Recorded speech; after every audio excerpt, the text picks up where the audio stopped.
Hi guys, Thierry Rocks here, aka Thierry Rocks TV, back again to give you the next album review. Now, obviously, my last video was made at the beginning of this month, and I just have to say thank you so much, guys, for getting me to 100 views on the video in less than 2 weeks when I uploaded it. It's not a big gain.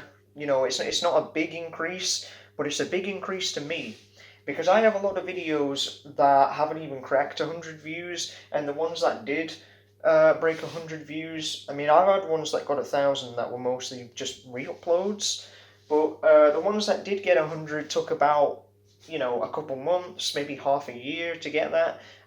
Not the Breaking Benjamin Phobia review, though. That managed to get over 100 views in about 2 weeks. So I really appreciate it. I'm happy. I'm so glad about all the positive comments and how keen I am talking about the band.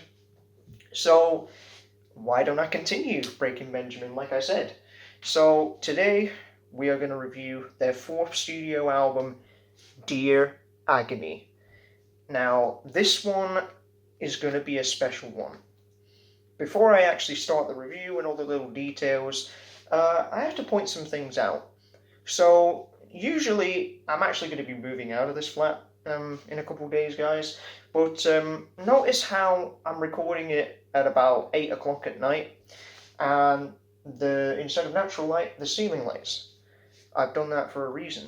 And also, I'm wearing the white shirt that I like to wear, that I also wore in my Breaking Benjamin's first album, Saturate album review that I did back in 2020. That's because I feel like this album needs that kind of dedication, just a different pace. Because this one's a big one, guys. This one is a real special one to me. This album was life changing. It was there for me in a time when I needed it, and it might be my most emotional review yet. So bear with me, guys, if I need to edit some parts of this depending how I feel, or if I want to show certain feelings, because this album is a heavy one, and I don't mean heavy metal, I mean emotionally heavy. So yeah, this is the fourth album by the band. It was released in September of 2009, I believe. Which, yet again, 2009 was a great year for my childhood, but I didn't know about the band back then. I was mostly just listening to indie rock and like general pop music during that time. Not really anything really rocky like this. But yeah, I mention it because if I had heard this album back then, I think it would have definitely introduced me to like rock. And I found Breaking Benjamin later anyway, but it's fine. But anyway, yeah, let's continue. So it released in 2009. So before this album, we obviously got Saturate was their debut. Very heavy, very raw, playful, pretty light-hearted for the most part, except for some angry songs. We Are Not Alone mostly continued that sound. A little bit lighter, a little bit more dramatic, but still had the mix between the dramatic sound. Phobia released in 2006 and rocketed the band to stardom with a more serious sound, more grounded, less raw production, and all that. Then what does Dear Agony do? Well, while the band was getting big in the mid and late 2000s, a lot of it thanks to YouTube coming out and fans making AMV, anime music videos. The band were getting real popular during that time. They really fit in with the same crowd. 3 Days Grace, Red, whoever else. I'm sure there's lots of like different other examples you can think of. The hard rock kind of sound. Trouble actually did strike the band. Well, particularly their frontman, Benjamin. In 2008, his granddad passed away. And let's just say that was such a painful moment that he decided to take the next album in a more serious direction, even more serious direction than Phobia. So that is the general basis for the album, is grief, pain, loss, and recovery. So you know, if you're a viewer of mine and you've lost loved ones, know that you're not alone. So yeah, ironically, not reviewing We're Not Alone, but anyway. So yeah, before I get into the track list and the cover as well, so not only was the passing of Benjamin Burnley's grandfather, he also decided to stop drinking alcohol. Here's the thing. The first three Breaking Benjamin albums were all written under the influence of booze, apparently. So Ben would drink, and then during his drunken state, it would help him write the lyrics and down and stuff. Dear Agony was written entirely solo with the help of Jason Rowe. It's either Roach or Rao. Roach, proper Roach. But no, Jason Rowe, I think his name is, who was obviously the former guitarist of the Christian rock band Red, and he would end up becoming their guitarist, but nope, he just has a couple songwriting credits and helped with this one. But yeah, so Ben went sober, which a lot of the times kills a band's exciting feel, but in this one it really enhances them because this is honest and true songwriting. Honest and true, but you know what I mean. Less themes, less kind of party themes, less anger, less kind of, what would you say, metaphors, with Dance with the Devil and stuff. Genuine emotion in the heart and pain in this one. So yeah, let's have a look at the, because we're almost 6 minutes in now, and we haven't actually talked about the songs. But yeah, first we're going to look at the CD. The album cover is all of it, the whole look of it is black and white.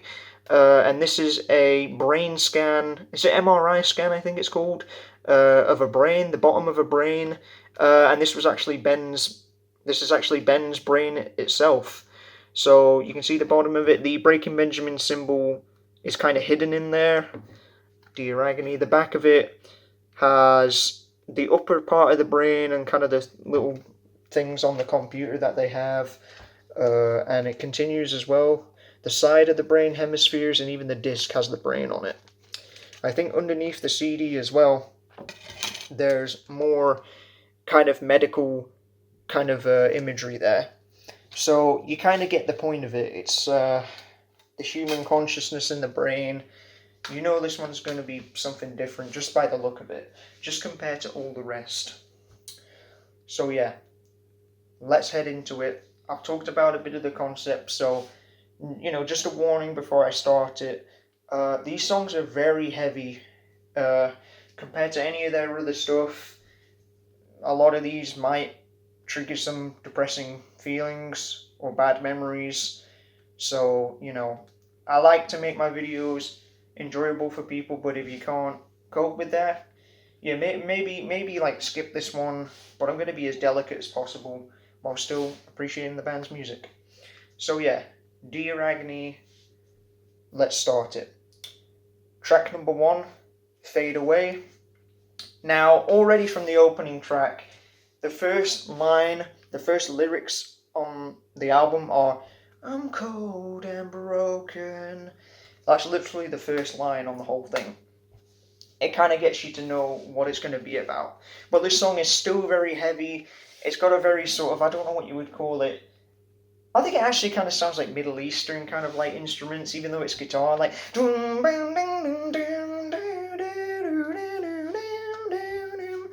But yeah, the lyrics are very, what would you say? I would just say it's emo, but I think that would be kind of, disrespecting it because of the image of emo kids. But I don't want it to be like that. I mean actually emotional, it's over. I this way. I live to die another day. It's hopeless, and there's all these kind of lyrics that, are kind of a bit of a downer, really. And then the chorus, first I'll fade away, it's almost over, slow I suffocate, I'm cold and broken, alone. So yeah, this one is definitely, it's like the sadness of the lyrics contrasting with the heaviness of the song, and even the guitar solo in this is really good. But yeah, this song is really great. However, I will say, so far it's my least favorite opening track. I personally think that Wish I May, So Cold, and Intro plus Diary of Jane are a lot better than this song. There's already loads of songs with the title of Fade Away. There's like Oasis had one. Seether had a song named that. I'm sure there's lots of others. But yeah, no disrespect to this song. But yeah, at least it gets people to know what they're expecting. I Will Not Bow, the most famous song on the album. I will actually say, other than Diary of Jane and maybe Breath, I Will Not Bow is probably like their most successful song. I think it was really popular back in 2009, and the music video has the band playing inside of like, it looks like some kind of like a skyscraper building against windows, and they're wearing suits and stuff. It's very cool. I dig it. But yeah, I Will Not Bow. It's definitely borderline new metal. I actually will say that. The heaviness from the We Are Not Alone and Saturate Days come back on this. And it starts off.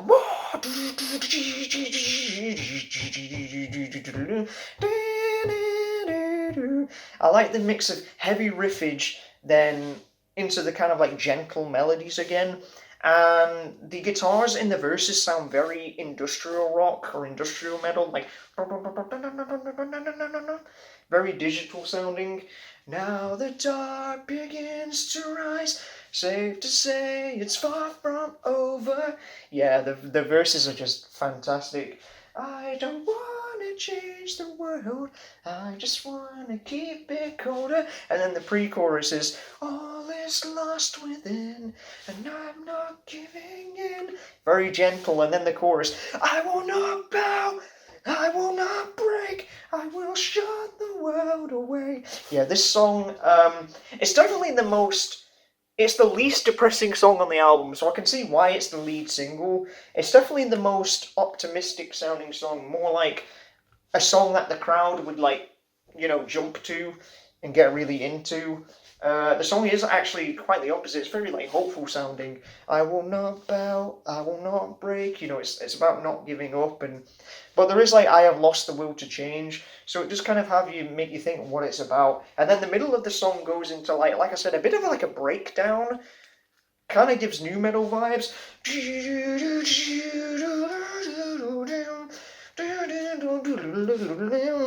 Kind of a solo, kind of a breakdown, and Ben does his classic, not really screaming but yelling kind of thing, and then it goes back into the chorus. But yeah, this song, it's definitely single material. I can see why it was chosen, and it's a very iconic song by the band, and they still play it live a lot. Okay, the next song, Crawl, track number 3. Crawl, I love this song. It just goes straight into the beat. And then the other guitar goes.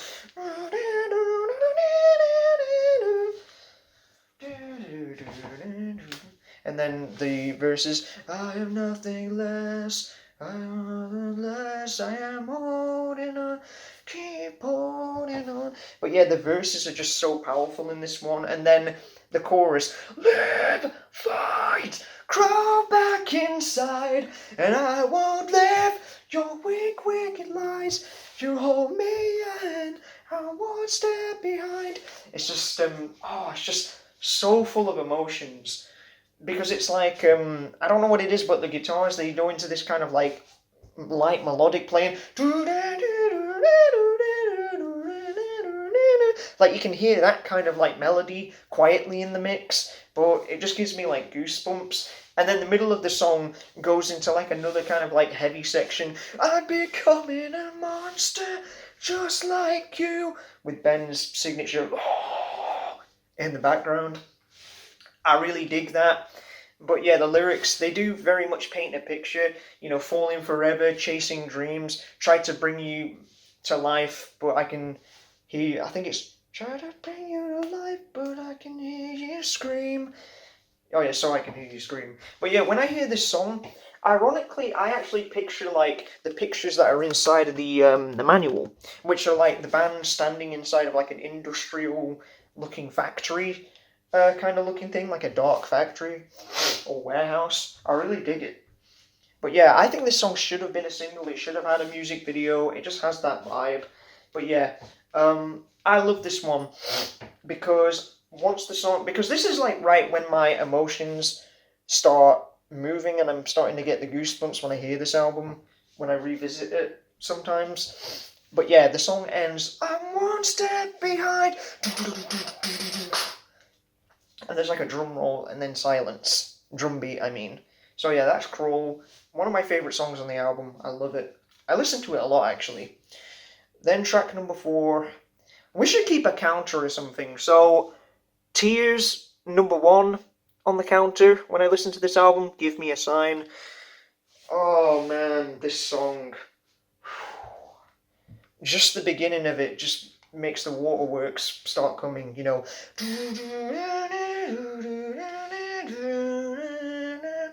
So obviously a lot less riffage on this, a lot more sort of, what would you say, kind of like minor keys, I think it is, rather than major, like minor keys in the riffs, and the verses are just beautiful.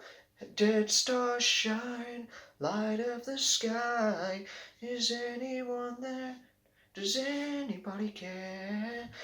But yeah, and the chorus is just, I can feel you falling away, the longer the loss, no, forever the stars will remain. I'm falling apart, I'm falling apart, leave me here forever in the dark. Now I think this song is about relating to the themes of grief. This is a song about feeling like you're trying to like look for a sign. Obviously you're trying to look for some kind of faith, whether it be like religion or somebody that is there for you during this time. And honestly, the middle of the song really like makes me start crying. The God help me, I've come undone under the light of the sun. I used to get really upset to that part of the song when I first listened to this album a couple years back. But yeah, Give Me a Sign. This is the second biggest song on the album other than I Will Not Bow. It did have a music video, and it's a very... I don't watch the music video often, but it's a lot more dramatic. There's obviously images of like the old man and everything, what he's supposed to represent, and they're singing at night time, and Ben's skin looks very like pale looking in particular in this video. They were definitely going for that sort of aesthetic, but yeah, Give Me a Sign. It's a brilliant ballad. I love it. What more can I say? And then we get back into heavy material with Hopeless. Hopeless, I'm falling down. I can't wake up. I cannot go on. I cannot let go. So we're getting the themes like hopeless. Like, he's already said this lyric in many of the other songs, so it makes sense to do a whole, like, song about it. You know, and, there's a lot of riffage in this one in particular. This song, it's definitely about, facing death and being in that like, dying moment, will the water drag me down and carry me away? And then the other lyric is like, I can hear the devil call my name. And like, will the daylight die and slowly drift away? But yeah, there's a lot more riffage in like the instrumental parts of the songs. It is one of the headbanger ones, but however, it's mixed with the very like sorrowful lyrics. Like, I think it's literally about like facing death, and like there's no way you can escape it. That's my interpretation anyway. So yeah, one of the heavier tracks. That's the thing I noticed with this album. There'll be a ballad, then there'll be a heavy song, then there'll be a ballad, which is my only criticism, is that it's kind of a little bit of a strange kind of flow, but I'll keep going. Track number 6, What Lies Beneath, another ballad, starts off with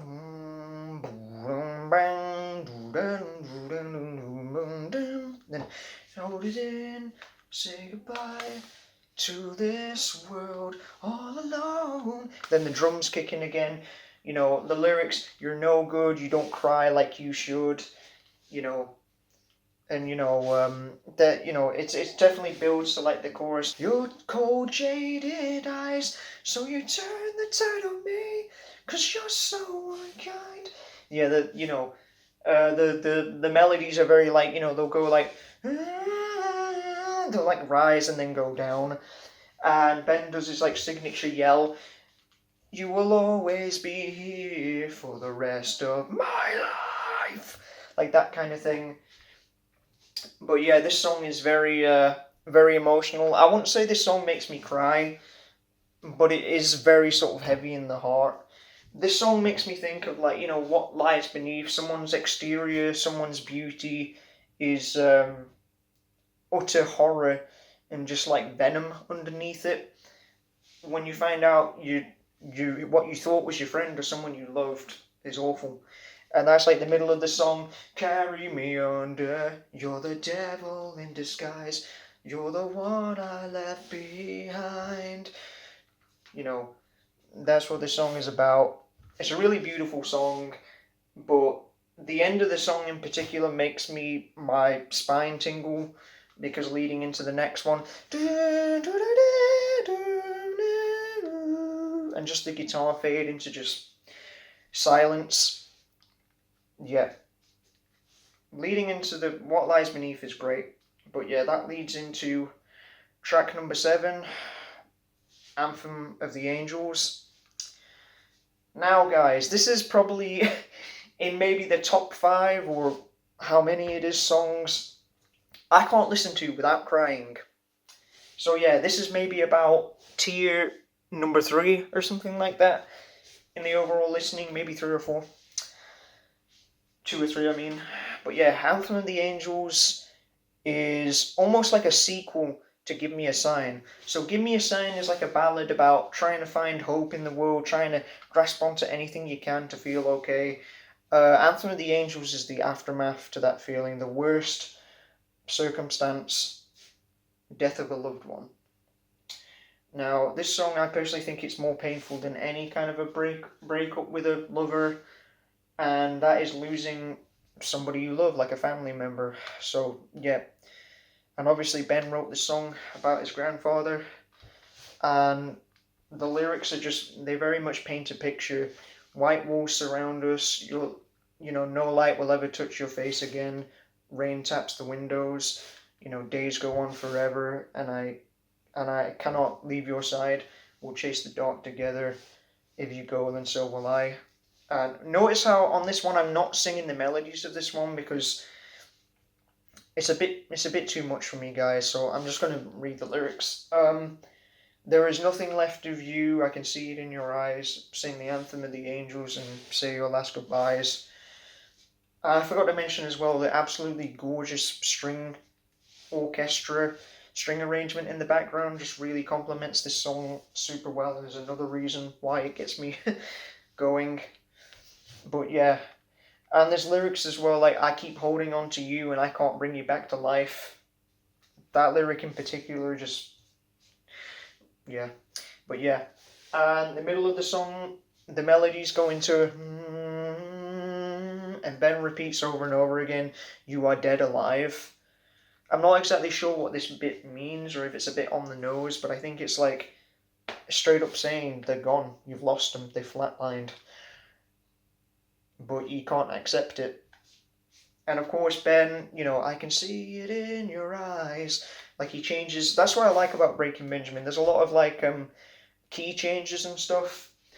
But yeah, the reason I feel about this song, and I don't like to listen to this one, similar to My Immortal by Evanescence, is my granddad passed away, and this was one of the songs that made me think of him. So I'm both to Benjamin Burnley's grandfather as well, but yeah, rest in peace, Granddad Bill.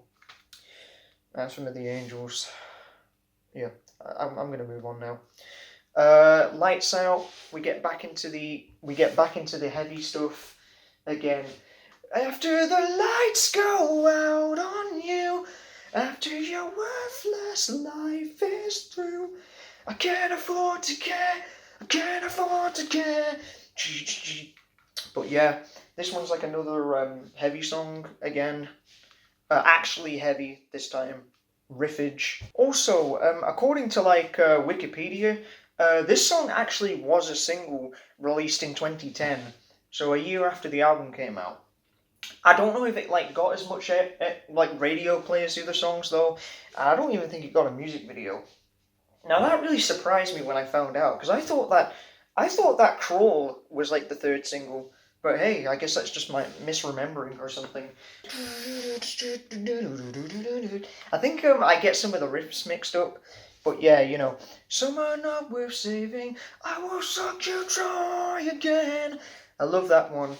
But they wanna take me down, it's like I even care. I love the line like, I am the monster in your head. It's a little cliche, but it works with a band like this, with their darker material. But yeah, after the lights go out on you, your worthless life is through, you know, I can't afford to care. Yeah, this is a similar vibe to like the other songs about a person who's just wronged you. And, you know, the lights out again. A lot of these songs relate to just death and the afterlife somehow, which probably was what was going through Ben's head during the songwriting process. Oh yeah, and there's also like a short little guitar solo as well. Like I said, it's not like Van Halen level guitar or Metallica, but it is a nice little one, and you get back into the chorus. However, this song is a bit oddly placed because it's placed between two ballads, two absolutely, you know, tearjerker ballads. And we're going to get into the next one.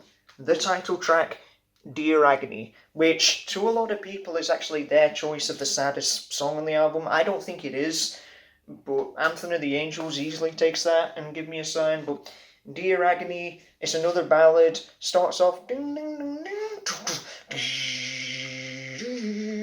ding, and then Ben gets into the beautiful light voice he has. I have lost the will to change, disappear into the dirt, like the way to drag me down. I will sail with the. Anyway, yeah. I will fight until the end. I like that lyric because it's like a reference to phobia. And I will fight the enemy within, 'cause I can hear the crawl beneath my skin. Yeah, this song is about depression itself. And like you just said, the feelings of agony. And he's saying Dear Agony because he's like writing to it. Dear Agony, just let go of me. Suffer slowly. Is this the way it's going to be? You know, don't bury me. I'm so sorry. Like he's literally like apologizing, just wishing he could get rid of these feelings of just dread and depression inside. And yeah, this is a heavy song. And the middle of the song, I wouldn't say this song makes me cry as much as the others do, but I would say we're up to like tier number 4 in terms of like my emotions when I listen to this. But yeah, you know, leaving me alone. You know, that goes into that kind of bit. I'm blue and cold, which is another reference to death. You know, pain lift me up, like doubt drag me down. You know, just turn away, and like there's nothing left. And then it goes back into the kind of acoustic bit, and then back into the, you know, chorus again. You know, Dear Agony. But yeah, this song, it's still a staple of theirs. So still very much is a popular one with a lot of people as well. It got covered in the whole Aurora album, where they did like a remix album in 2020. So yeah, Dear Agony is fabulous. Into the Nothing, we go back into the heavy shit. I think this is the one that goes.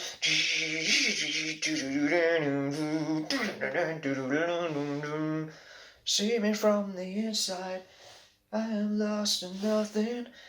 You know, one will rise. That's the thing about this album, is that there's a lot of the choruses just have very like not just the singing but the very melancholic like guitar kind of tone as well. And then the chorus, into the nothing, I don't even make it out alive.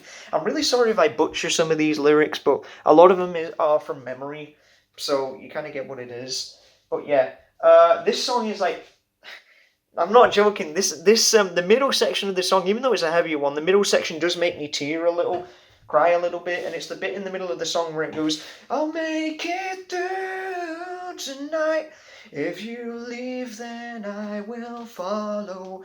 You know, that whole bit of the song, excuse me, that whole bit with just the melodies and just the singing style, it really gets to me. But yeah, Into the Nothing, it's like songs about the unknown and the aftermath.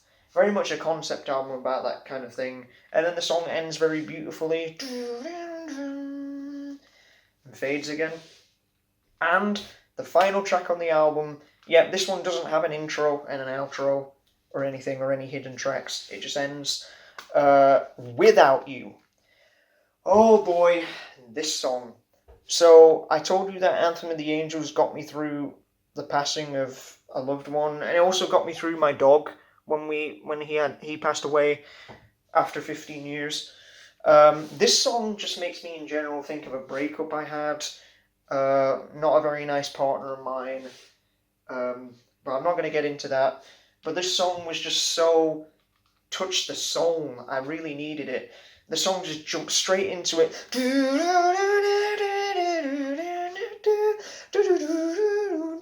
And then the verses have this kind of like with the drums, this kind of marching feel, with Ben's just absolutely gorgeous singing.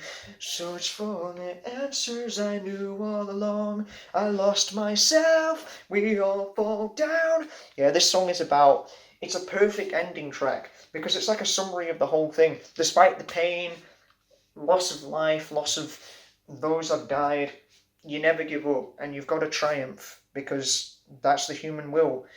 But yeah, like, and the pre-chorus is come back down, save yourself, and then, but I can't bear to face the truth, and the chorus, sing something new, I have nothing left, I can't face the dark without you. Now, I know there's loads of songs with the title of Without You, but this is the best one. This beats all of them, in my opinion. But yeah, and then the second line, there's nothing left to lose, the fighting never ends, I can't face the dark without you. I don't know if it's like, you accept it, you know, the fighting never ends, and you can't really resolve the situation, so you might as well be the better person. And then the middle of the song, the drums change into a slower kind of beat.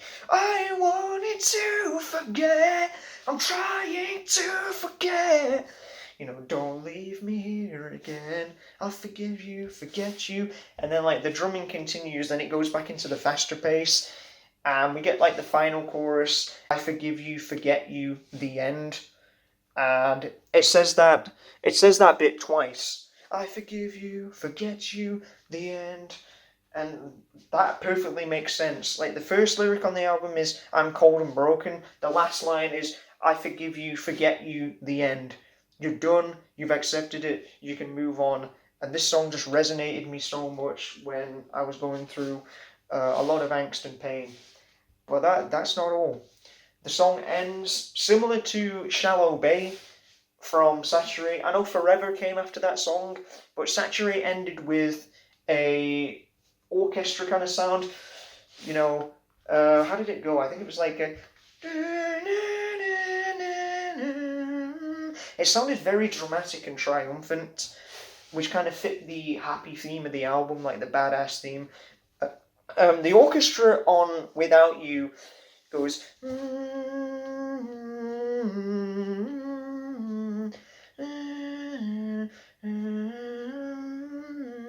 It has like funeral march kind of vibes, which is like perfectly sums up this album's just feel. And that's it, guys. Number 6. That's it. I've officially would have cried 6 times because this ending of the song just really gets me. It's absolutely probably some of the most beautiful piece of music I've ever heard. Just these orchestral strings. I love it. Then after that, silence. It rings out and then nothing. The album ends just as it's intended. And you're left just reflecting on what you've listened to. So yeah, that was Dear Agony. And boy, I don't think I'm going to do another review as emotional as this one. Because oh boy, this was something. I will actually say this is my second favourite album by the band. Saturate is my favourite because ironically it's their most happiest bit of work. It's very summery sounding. This one, however, I was talking about seasons. Saturate is summer and spring. We Are Not Alone has a wintry, cold vibe. Um, then Phobia kind of feels like autumnal or fall, and just like overcast weather. This one needs to be listened to at night time. It just has that perfect vibe, the moodiness of it, of the lyrics, almost like the mysticalness of the whole thing. Just needs to be listened to late at night, when you're in your room, collecting with your thoughts. And I would say I wouldn't recommend listening to this album if you're actually going through a depressed time, because some of the songs have been a little bit too emotionally resonant with me, and it wasn't good for my mental health. But if you're in a better place and you need something to help you, if that makes sense, I'd definitely recommend it. Some fans don't like this as much as Phobia because it's definitely a lot sadder, but I just think in terms of songwriting, yeah, it's not experimental and progressive, but it doesn't need to be. These songs were written with pure passion, emotion, nothing else getting in the way, just a cathartic blast of just like, what was going on in their heads at the time. And for that, I think it's absolutely fantastic. I totally recommend it. Just be advised. This one's a tearjerker. You'll be fighting back the tears with this one. But yeah, this video has definitely been a lot longer than the others. However, I did that purposefully because I needed to give this one justice. Ironically, this isn't the band's last album, but it could have been until we knew what happened in the future. And to be honest with you, it feels like a final album. The vibe of it is very grandiose and epic and like a conclusion, but I almost see it as kind of like the death of the original Breaking Benjamin, which is literally true. I'm not going to get into it now, and I might review their 2010s albums Dark Before Dawn and Ember in the future. I kind of want to move on and do other reviews and videos instead, but I definitely will review those. With Benjamin, obviously Ben formed a new lineup with Jason as well. I think that was his name, the songwriter. They formed a new band, a new lineup, and they continued. But if that never happened, this may have been the last one, and it does feel like that. But I don't know if they will ever release an album as great as this. Not knocking their newer stuff, but this is the peak right here. It's absolutely fantastic, and I'm really happy to have done this review as almost a dedication of my time. I'm leaving university soon. I've triumphed as a person, and I just hope that my loved ones are proud of me wherever they are. And I hope, everybody has got the support they need if they've ever been through grief. You're not alone, and there's always somebody who loves you to talk to you. It's just Dear Agony was my album during that dark age, and I've triumphed over it now, and I'm here. So yeah, thanks for watching, guys, and one more thing before I end the video. There's something in the booklet I need to show you.